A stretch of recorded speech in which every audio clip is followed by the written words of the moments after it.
మూలం ఏదైతుందో సరే ఆలోచన ఎవరిదైనా కానీ నిరుపేద వర్గాలు తోడ్పడాలని చెప్పి అంటున్నారు. వీళ్ళ జగిత్యాల పట్టణమే కానీ ఈ ప్రాంతమే కానీ వీళ్ళు కేవలం ఇది ఉత్తర తెలంగాణ ప్రాంతానికి పరిమితం కాదు, యావత్ తెలంగాణకు దిక్చూచి అని చెప్పి అంటున్నా.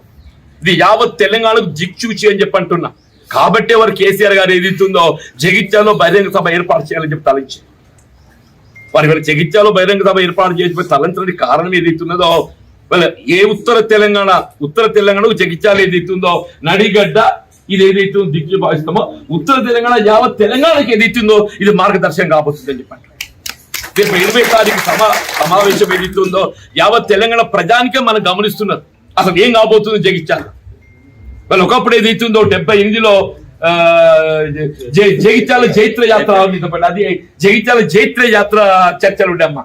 ఇప్పుడు కేసీఆర్ గారి యొక్క జైత్ర యాత్ర ఏదైతుందో మళ్ళీ చర్చకు రాబోతుందని చెప్పండి.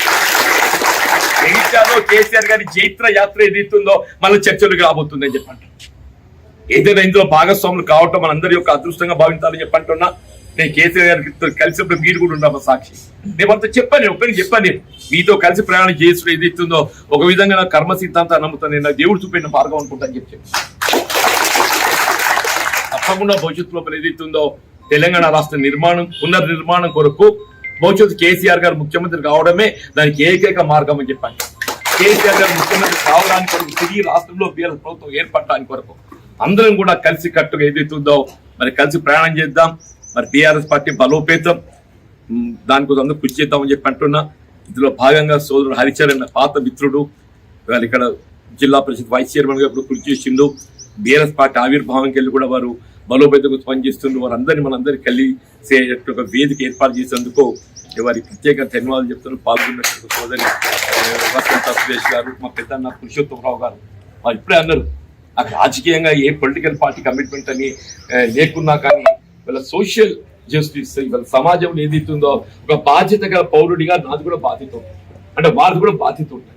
ఆ బాధ్యత నిర్వహణలో ఏదైతుందో నేను తప్పకుండా నాకు జీవన్ రెడ్డి గారి తోటి ఇస్తానని చెప్పి వారు ముందుకు వచ్చినందుకు వారికి హృదయపూర్వక ధన్యవాదాలు చెప్తామని చెప్పంటున్నా.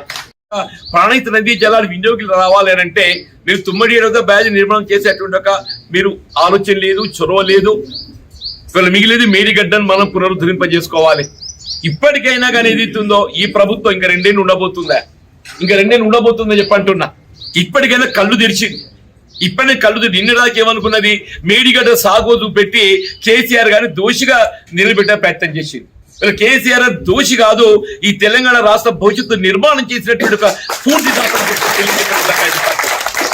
తెలంగాణ రాష్ట్ర నిర్మాణాన్ని వీళ్ళ నిలబెట్టే విధంగా ఒక స్ఫూర్తిదాత అని చెప్పంటున్నా. వీళ్ళ మీరు గత వారం రోజులు గమనిస్తుంటే ఏ విధంగా కాళేశ్వరం ప్రాజెక్టు పునరుద్ధరింప చేసుకోగలుగుతాము, మేడిగడ్డ బ్యారేజ్ పునరుద్ధరింప చేసుకోగలుగుతాం అనే ఒక ఇవాళ ఎందుకంటే దోషి అయిపోతున్నాడు. ఇక్కడ 3 కాలాలు గడిచిపోయిందే ఈ వేసవితోని, ఇక మిగిలిన 2 కాలాలు. ఈ 2 కాలాల్లో కూడా చేస్తా అంటే కూడా అవుతుందా కాదా తెలియదు కానీ చెప్తున్నా నేను. ఇంతకాలం అయితే ప్రకృతి సహకరించింది, మన కరువు రాలేదు. రేపు భవిష్యత్తు ఏమైతే తెలియదు. రేపు కరువు వస్తే దాని జవాబుదారు ఎవరవుతారు? రేవంత్ రెడ్డి అవుతాడు, కాంగ్రెస్ పార్టీ అయితే అని చెప్పి అంటున్నా. దాని జవాబుదారు ఎవరైతారు? రేవంత్ రెడ్డి అవుతాడు, కాంగ్రెస్ పార్టీ అయితే అని చెప్పి అంటున్నా.